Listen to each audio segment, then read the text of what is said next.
अगर आप negative sex की तरफ अट्रैक्ट हो रहे हैं, यानी कि अगर आप मेल है तो फीमेल की तरफ, फीमेल है तो मेल की तरफ, तो आपके चार्ट में मार्स एंड वीनस का कॉम्बिनेशन है बहुत क्लोज डिग्री में, मे बी 8 डिग्री से भी, यानी कि 8 डिग्री से भी कम का डिस्टेंस हो।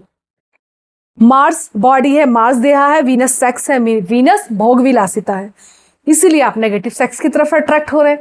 यहां पे मैं कुंवारे लड़के लड़कियों की बात ही नहीं कर रही हूं, यहां पे मैं ये बात कर रही हूं कि अगर आपके चार्ट में मार्स एंड वीनस का कॉम्बिनेशन है, आपकी दशा या महादशा आ गई, और अगर आप शादीशुदा हैं, चाहे आप महिला हो या पुरुष, आप एक्स्ट्रा मैरिटल अफेयर में जा सकते हैं, बहुत सावधान रहिए।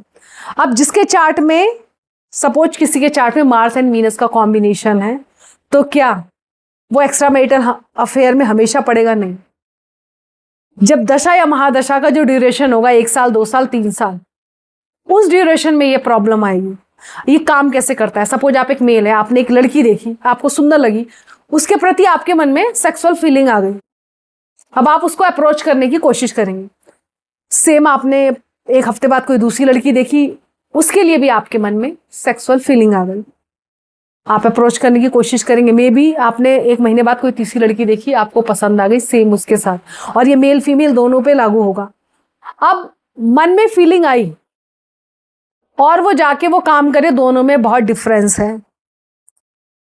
किसी के मन में फीलिंग आई बट उसकी बुद्धि का स्तर बहुत अच्छा है, इंटेलेक्ट बहुत अच्छा है, तो वो सोचेगा या सोचेगी कि मेरे मन में ऐसी फीलिंग क्यों आ रही है, ये गलत बात है, मेरे मन में ये फीलिंग नहीं आनी चाहिए।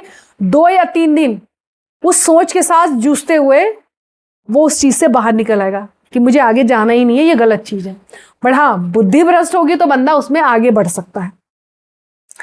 अब देखिए उपाय क्या है। उपाय यह है कि आप सबसे पहले तो ये कि भाई अपने ऊपर कंट्रोल कीजिए। आपने कोई गाड़ी देखी होगी मर्सिडीज, आपको पसंद आई होगी, पर आपके पास पैसे ही नहीं होंगे, आपने नहीं खरीद पाए होंगे, तो आपने कंट्रोल किया ना, ऐसी कंट्रोल कीजिए और चीजों पे भी। और जो इसकी रेमेडी यही है कि देखिए आप तंत्र साधना कीजिए। तंत्र मतलब मैकेनिज्म, साधना मतलब परफेक्शन।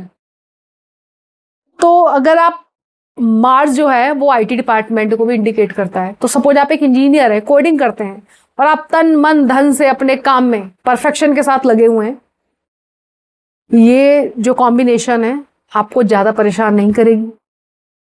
अगर आपने कोई अपने गुरु से कोई मंत्र लिया है, या नॉर्मली भी कोई गायत्री मंत्र, आप मंत्र की साधना कर रहे हैं, यानी कि सुबह शाम आप नाम जप कर रहे हैं, मंत्र कर रहे हैं, क्योंकि मंत्र की भी एक फ्रिक्वेंसी होती है, वो भी एक मैकेनिज्म में आता है। तो अगर आप नाम जप कर रहे हैं सुबह शाम, मंत्र साध रहे हैं सुबह शाम, तो भी आप इस चीज से बाहर आ जाएंगे।